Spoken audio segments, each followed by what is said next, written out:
하나님의 말씀은 신약성경 마태복음 11장 28절로 30절까지 말씀입니다. 신약성경 18쪽 마태복음 11장 28절로 30절까지 말씀입니다.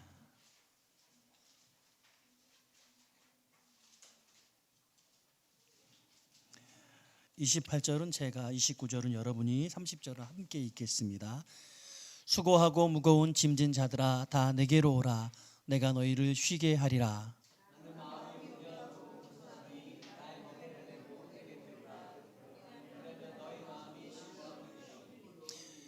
이는 내 멍에는 쉽고 내 짐은 가벼움이라 하시니라.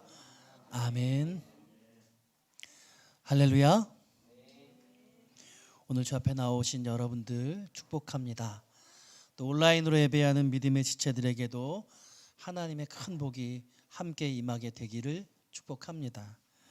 여러분들이 기도해 주시고 또 이모저모로 애써 주셔서 우리 산유회 교회도 이렇게 돌아왔는데 더 성장한 모습을 제가 느끼고, 또 저도 아주 건강하게 우리 안식 기간을 잘 마치고 여러분 앞에 돌아올 수 있게 되었습니다.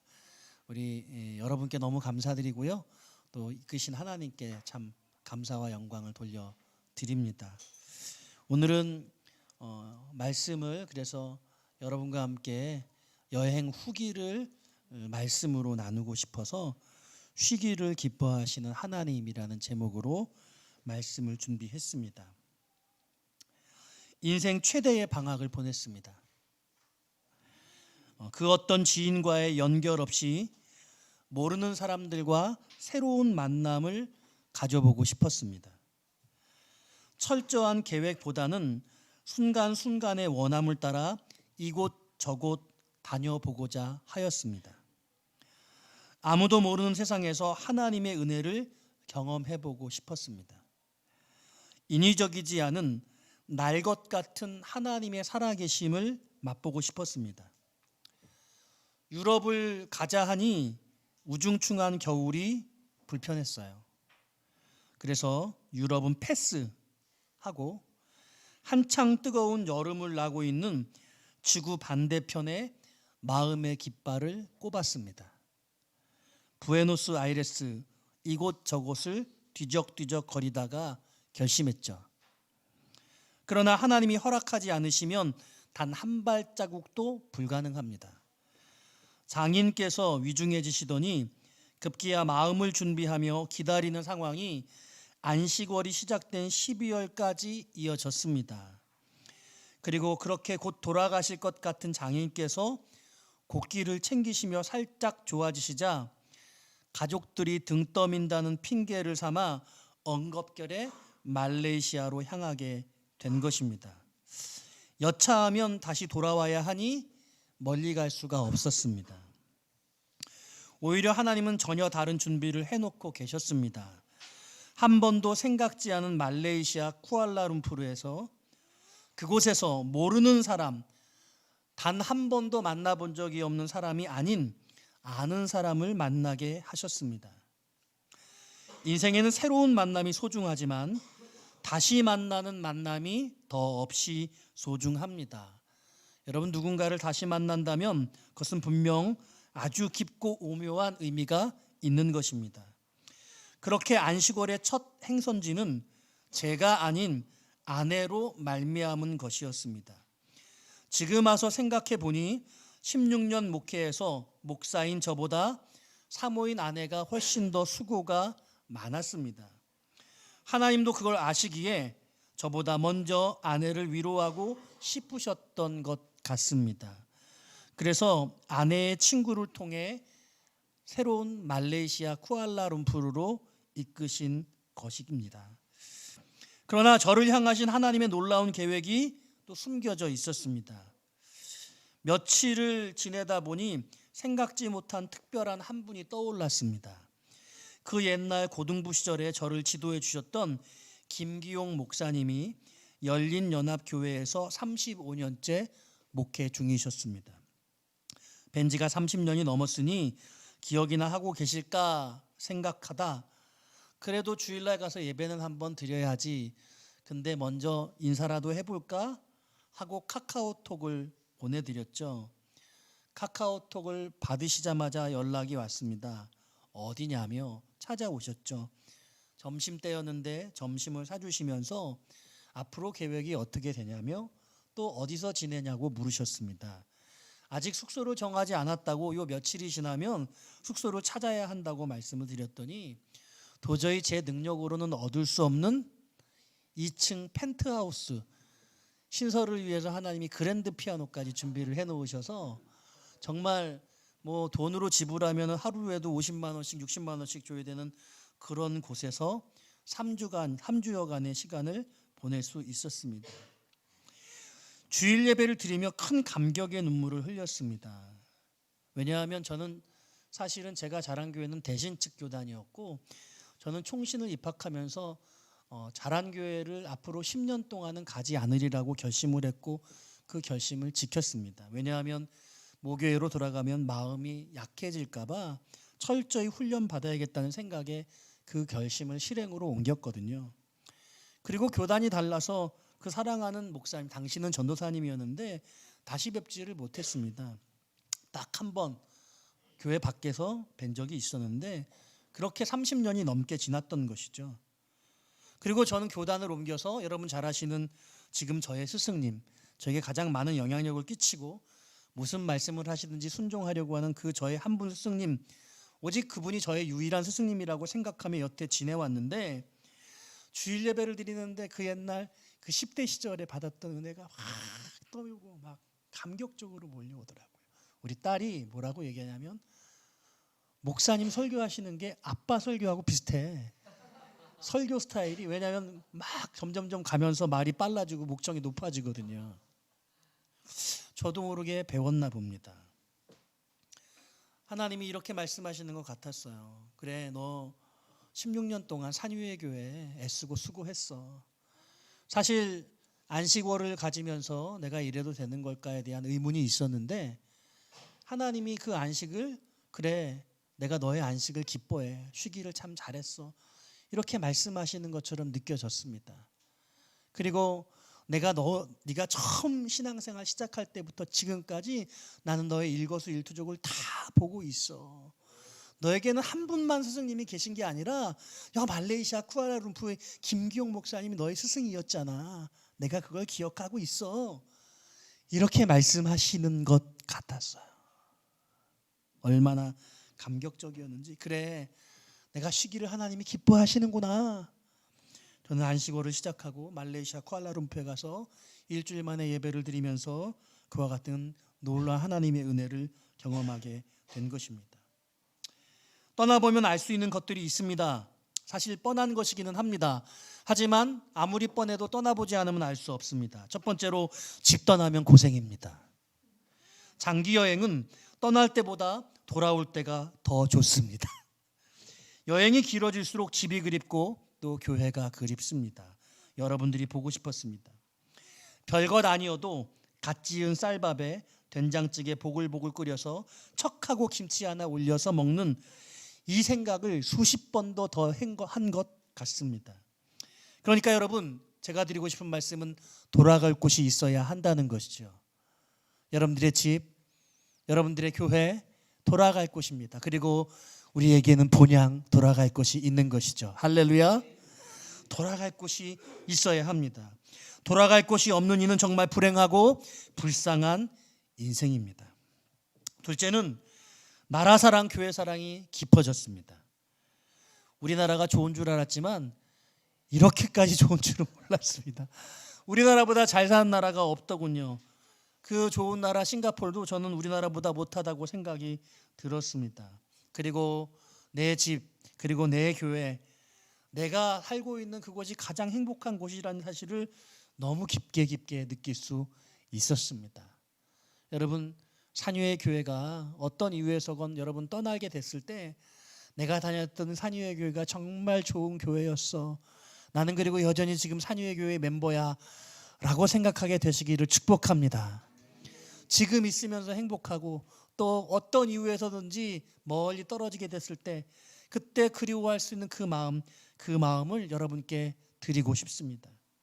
마지막으로 일에 대한 의욕과 새로운 가능성을 품게 되었습니다. 쉼이란 리크리에이션입니다. 쉼은 효용을 증폭시킵니다. 그 자체로 무가치하지 않습니다. 삶의 에너지를 채워주고 새롭게 도전할 마음을 줍니다. 그래서 어떤 쉼인가가 중요하죠. 그러니까 소모적 쉼이 아닌 창조적 쉼이 필요한 것입니다.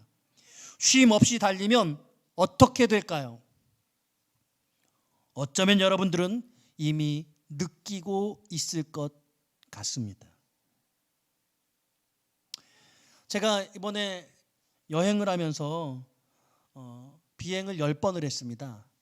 그중에 2번은 그러니까 우리 장인이 돌아가셔서 아버님 돌아가셔서 못 탔고, 한 번에 버스 여행도 결국에 못 하게 됐는데요.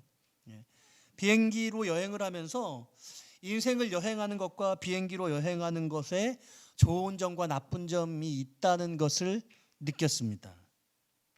비행기 여행의 좋은 점 첫 번째는 목적지가 있으며 매우 확실하다는 것입니다. 여러분들의 삶에 목적지가 있습니까? 우리의 인생에 목적지가 있나요? 또 과정 속에서 여러분 그때그때 가야 되겠다고 생각하는 정확한 방향성과 계획을 가지고 계십니까? 비행기는 정확한 목적지를 가지고 있습니다.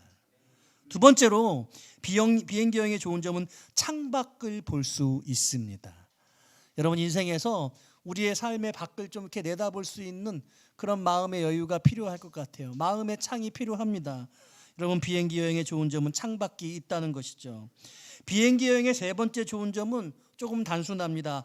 예쁘고 잘생긴 젊은이들이 서비스를 해줍니다. 여러분 요즘에 제가 이제 50대 중반이 되니까 우리 청년들이 별로 저를 잘 서비스를 안 해주는 것 같아요. 달가워하지 않는 것 같아요. 어디 가자고 같이 가고 싶다고 그러면 저를 따돌리는 것 같습니다. 그래서 따돌림 받기 전에 제가 스스로 따돌립니다. 심지어는 저의 딸도 잘해주지 않습니다. 네. 비행기 여행의 네 번째 좋은 점은요, 시간을 알려주고 얼마나 왔는지 그리고 얼마를 더 가야 하는지를 친절하게 설명해 준다는 겁니다. 우리의 인생 여행에서 우리가 얼마만큼 왔는지는 생각할 수 있겠으나 앞으로 얼마만큼 또 어떻게 가는지는 우리가 잘 알지 못할 수 있지 않겠습니까? 비행기 여행의 좋은 점이죠. 비행기 여행의 좋은 다섯 번째는요, 한 번도 목적지에 도착하지 않은 적이 없다는 겁니다. 만일 한 번이라도 목적지에 도착하지 않는다면 저는 지금 이 자리에 없겠죠. 예, 먼저 하나님 부르심을 받았겠죠. 예, 그러니까 가고자 하는 그 목적지를 정확하게 도착해 낸다는 거죠. 물론 위험한 점은 있습니다. 비행기 여행의 여섯 번째 마지막은요, 좋은 점은 옆에 누가 앉을지 모른다는 겁니다. 그게 우리를 행복하게 해줄 수 있지 않겠습니까? 반면에 비행기 여행의 나쁜 점도 있습니다. 첫 번째는요, 자리가 불편합니다. 비즈니스석 타본 적이 없습니다. 늘 불편해가지고요, 길게 여행을 하면 할수록 비행기 여행이 싫어집니다. 두 번째는요, 휴대폰을 쓸 수가 없어요. 그래서 답답하고 무료합니다. 물론 저는 비행기 여행을 통해서 책을 많이 읽었습니다. 세 번째로는요, 최대한 화장실을 참게 됩니다. 제가 가장 긴 비행기 여행 6시간이었는데 10번을 타면서 단 한 번도 화장실을 이용하지 않았습니다.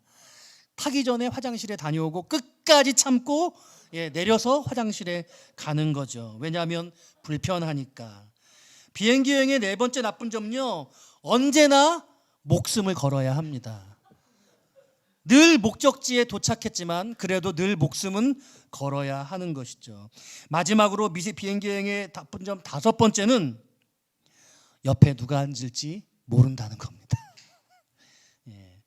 누군가 옆에 앉는 것이 우리에게 큰 행복과 기쁨이 될 수도 있고 그것이 불행과 아픔이 될 수도 있겠지요. 예. 요즘은 그렇지 않은 것 같은데요. 열차를 타도 늘 좀 묘령의 아름다운 여성이 앉으면 얼마나 좋을까 이런 상상을 했던 적이 있는 것 같습니다. 근데 요즘은 남자는 남자로 앉고 그렇게 하죠? 아닌가요? 잘 모르세요? 예. 항상 저는 가족과 같이 앉았으니까 뭐 그런 생각을 하지 않았습니다만, 옆에 누가 앉느냐에 따라서 여러분들의 여행이 매우 불편해질 수 있습니다. 사랑하는 여러분, 우리의 인생 여행 가운데서 어떤 부분은 매우 좋고 어떤 부분은 되게 나쁠 수도 있겠다는 생각을 해보게 된 것입니다. 말씀을 준비하면서 여러분들에게 하고 싶은 얘기가 또 있었어요. 아직 말씀 시작도 안 했는데 서론이 긴데요. 이 안식월에 대한 두 가지 오해를 여러분과 나누고 싶습니다. 첫 번째는 지금은 쉴 상황이 아니라는 오해입니다. 이건 저에게만 해당되는 것이 아니라 여러분 모두에게 해당되는 겁니다. 쉼이 필요한데 지금은 쉴 수 없어. 너무 바빠서 쉴 수 없어.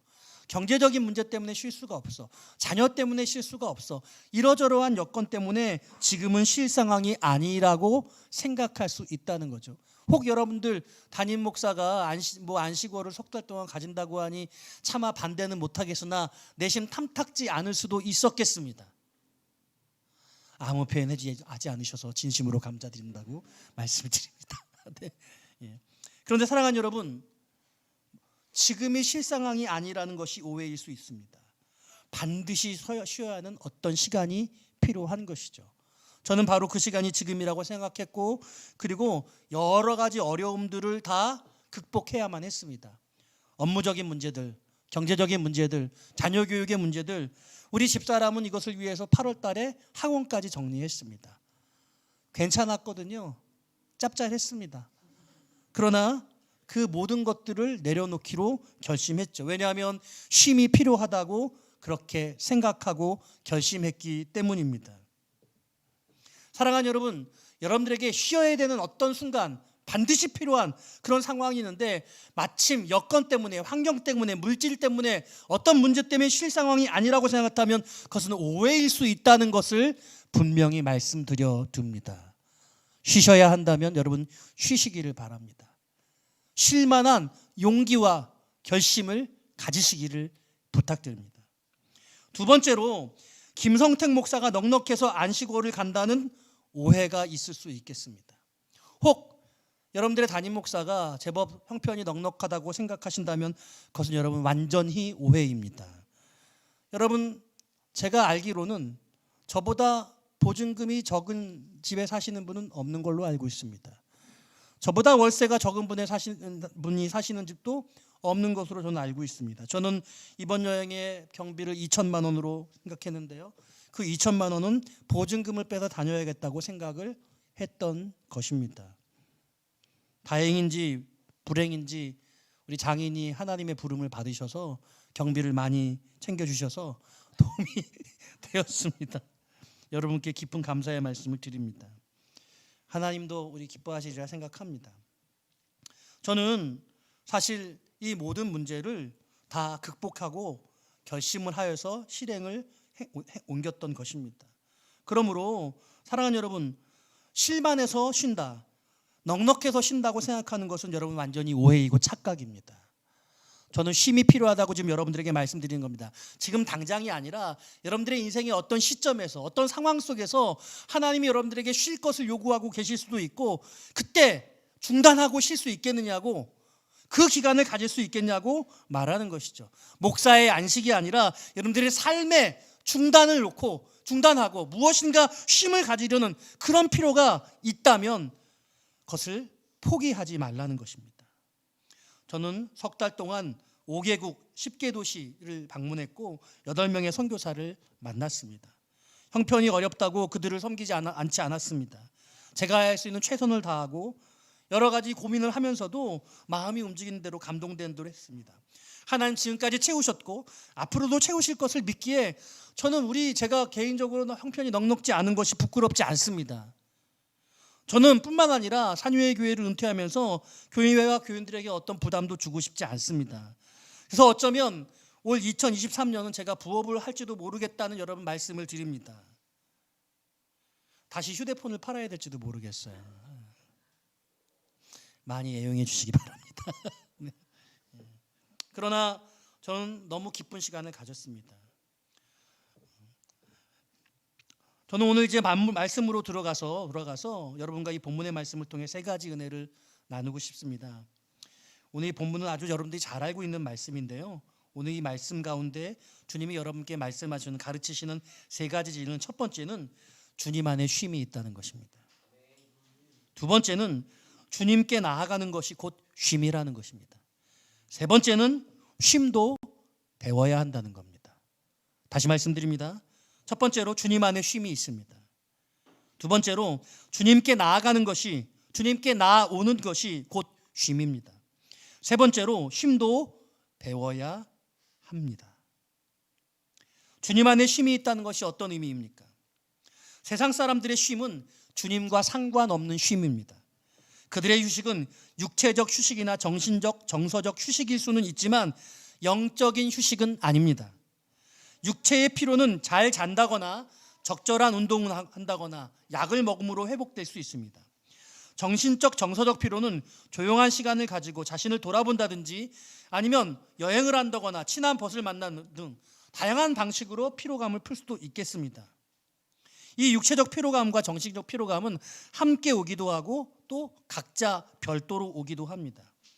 육체적으로는 건강하면서 정신적으로는 심한 우울감과 스트레스를 가질 수 있죠. 반대로 정신적으로는 특이점이 없으면서 육체적으로 고통을 받아 심각한 아픔을 가질 수도 있습니다. 또 이와는 달리 육체적으로 힘들어서 정신적으로 어려워지기도 하고 정신적으로 어려워서 육체가 무너지기도 하는 것 같습니다. 정신적 피로감을 잊기 위해 육체에 무리가 되도록 운동이나 과로를 하기도 하고 또 특정 상황에 어려움을 봉착시키기도 하는 것 같습니다. 대개의 경우는 그래서 육체의 피로와 정신적 피로는 서로 간에 동반하게 됩니다. 그러나 사랑하는 여러분, 진정한 쉼이란 육체의 쉼과 정신의 쉼과 함께 영적인 쉼이 있어야 하는 것이죠. 동의하십니까? 세상에서의 쉼은 영혼의 쉼과 아무 상관없지만 주님 안에서의 쉼은 참된 영혼의 쉼이 일어나는 것입니다.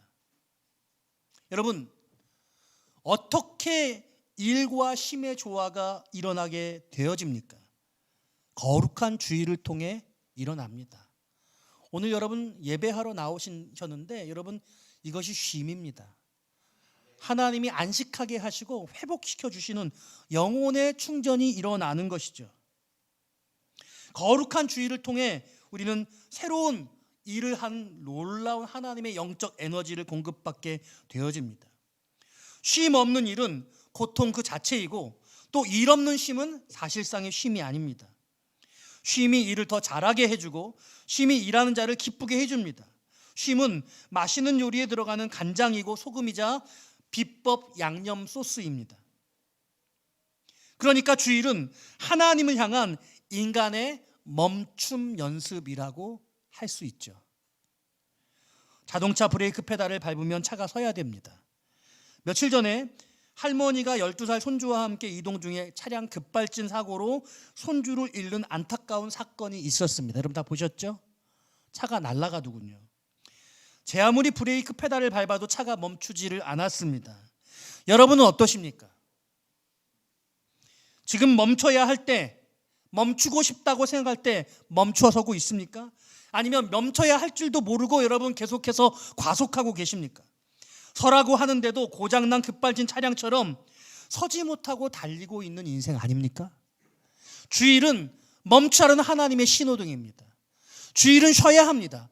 그리고 그 쉼을 통해서 재충전돼야 합니다. 하나님이 그리고 그 주일을 통해서 영혼을 충전시켜 주신다고 그렇게 말씀하시고 계시는 것이죠. 그래서 두 번째, 주님께 나아가는 것이 곧 쉼이라고 말씀을 드리는 것입니다. 그런데요, 여러분, 이 주일에 오는 것을 쉼이라고 생각하지 못할 수도 있습니다. 여러분 솔직히 어떠세요? 주일 오는데 나 쉬러 가, 나 재충전 받으러 와, 그런 마음으로 오셨어요? 아니면 예배에 의무감으로 오셨어요? 물론 의무감은 귀한 일입니다. 그런데 이게 기쁜 마음이 돼야 되잖아요. 설레는 마음이 되잖아요. 저 이번에 엄청 설레더라고요. 여러분 엄청 보고 싶더라고요. 매주 그러기를 바라요. 여러분들도 그러기를 바랍니다. 네, 제가 열심히 봉사할 때 청년 때는요, 새벽같이 나와가지고 주일날 늦게 저녁 예배하고 저녁 예배 끝난 다음에 성가 연습까지 있어. 끝나면 9시야. 피곤해. 근데 뭐 왜 이렇게 주일날 이렇게 피곤하게까지 해야 되나? 이렇게 생각을 하는 거죠. 현대인들이 점점 바쁘게 살면서 여가의 시간들을 추구하기 시작하면서 주일을 지킨다는 것을 예배 한번 드리는 것으로 끝내고 각자의 개인적인 그런 시간들을 가지게 되면서 안식의 개념이 훼손되었습니다. 사실요, 여러분 지금 분명히 아셔야 될 것이요, 주님께 주일날 거룩하게 나오는 이 행위가 곧 쉼이라는 사실, 그리고 우리가 주일날 예배하고 찬양하고 밥 먹고 봉사하고 만나고 1년의 이 모든 것들을 통해서 하나님이 우리의 영혼에 놀라운 충전을 주신다는 것을 우리는 인정해야 되는 거예요. 인식해야 합니다. 목사님 전혀 그렇지 않은데요, 목사님 생각이 틀린 것 같아요, 잘못된 것 같아요. 아니요, 여러분. 여러분들의 주의를 이용하는 방식이 잘못된 거예요. 여러분들의 생각에 문제가 있는 거예요. 내가 믿음을 가지고 있고 신앙생활은 하고 있는데 주일을 보내면서 피로감이 더 크고 재충전된다고 생각되지 않는다면 여러분 뭔가 바뀌어야 됩니다. 여러분들의 주일 예배의 방식, 여러분들의 봉사의 방식, 사람을 만나는 방식, 여러분들 마음속에 주일에 대한 인식의 방식이 달라져야 되는 거예요. 원래 하나님은 뭐라고 말씀하십니까? 우리 주님은 주님께 나아오라고 말씀하시고 그러면 쉼을 얻을 것이라고. 주일날 거룩하게 주님을 바라보면서 나온다면 반드시 쉼이 일어나야 하는 것이죠. 근데 쉼이 일어나지 않는다고 한다면 어쩌면 여러분들은 주님을 바라보지 않는 겁니다. 주님을 만나러 온 게 아니에요. 그냥 사람 만나러 온 거예요. 그냥 복 받으러 온 거예요. 그냥 의무감으로 온 것일 수 있는 거죠. 그게 아니라 주님 앞에 나오는 행위여야 돼요. 아버지를 만나러 나오는 것이어야 됩니다. 그렇게 주일이 온통 하나님을 만나고 우리 그리스도를 만난 주님을 만나는 것으로 시간이 보내지게 될 때 예배가 되고 헌신이 되고 봉사가 되고 어떤 것이 될지라도 그것은 우리 영혼에 놀라운 하나님의 재충전의 역사가 일어나는 것이죠. 동의하십니까? 여러분 지금 여러분들 주일 신앙생활 하시는 거 어떠세요? 우리 산유의 교회가 만족되고 기쁘고 이 주일날 오지 않으면 내가 도무지 일주일을 살아낼 수 없어 이런 마음으로 예배하세요? 아니면 그냥 또 다른 하루, 다른 일주일 중에 똑같은 하루 이런 마음이세요? 아니면 별 생각 없이 그냥 나온 거세요? 오늘 여러분들의 마음을 점검하시고 이 주일이 정말 마치 자동차에 연료를 충전하듯 하나님의 말씀의 은혜, 하나님의 놀라운 사랑으로 충만케 되어져서 만탱크가 돼가지고 그래서 살아갈 힘을 얻게 되어지는 그런 은혜가 있기를 주님의 이름으로 축원합니다. 세 번째로 오늘 주님은 뭐라고 말씀하시냐면 쉼도 배워야 한다고 말씀하세요. 쉬는 법에 배움이 필요하다는 겁니다. 여러분 어떻게 쉬는 것을 배웁니까? 여러분 저희 가족들이 석 달 동안 여행하면서 제일 많이 한 게 뭘 것 같아요? 제일 많이 한 건 싸운 것입니다. 엄청 싸웠습니다. 뭘 먹을 거 가지고 싸우고 어딜 가고 싶다 싸우고 지금 가자 나중에 가자를 가지고 싸우고 어떤 방식으로 갈 것인가를 가지고 싸우고 그냥 싸우는 거예요. 우리가 그렇게 많은 시간 완벽하게 함께 해본 적이 없거든요. 단 한시도 떨어지지 아니하고 심지어는 화장실까지 같이 있으면서 그러면서 3개월을 함께 동거동락했더니 매일같이 하루가 멀다 하고 그냥 싸운 거예요. 그래서 마음이 상하기도 하고 인간이 엄청 쪼잔해. 여행을 마무리하고 돌아올 때쯤 되니 그제서야 우리가 어떻게 원하는 것들을 함께 이루어갈 수 있을 것인가, 어떤 방식으로 의견을 조율하고 결정할 것인가 하는 것들에 대해서 나름의 기술을 터득하게 되더라고요. 여러분들이 쉬는 방식 어떻게 해서 쉬세요? 여러분 쉬는 것과 노는 것은 다르죠. 쉬자 그러고 친구들 만나서 달려 밤새 달려 그러고 며칠 동안 해롱거리고 쉬는 것과 노는 것은 다릅니다. 여러분 한마디로 이렇게 정리해 볼 수 있어요. 쉬는 것은 영혼을 채우는 것입니다.